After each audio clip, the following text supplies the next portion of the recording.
നമുക്കിത് കപ്പ ഒന്ന് പറിച്ചു നോക്കാം കേട്ടോ. കട എത്രയുണ്ടെന്നൊന്ന് നോക്കാം. ആദ്യം തന്നെ തണ്ടൊന്ന് കെട്ടി കൊടുക്കാം.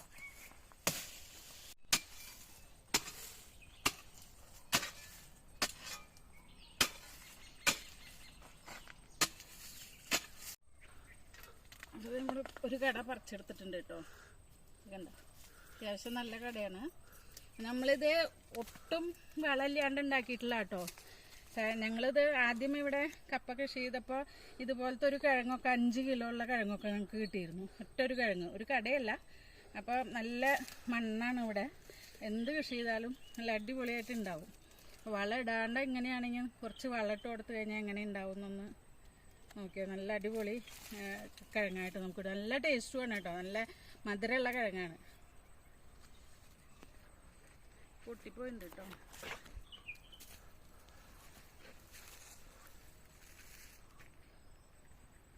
ഇന്നത്തെ വിളവെടുപ്പാണ് കേട്ടോ. കുറച്ച് പയറ്, കുറച്ച് വെണ്ട, കുറച്ച് വഴുതന, പിന്നെ കുറേ മുളക്, വെറൈറ്റി മുളകുകളാട്ടോ. പലതരം മുളകുണ്ട് ഇത്. പിന്നെ കപ്പ, കൂർക്ക.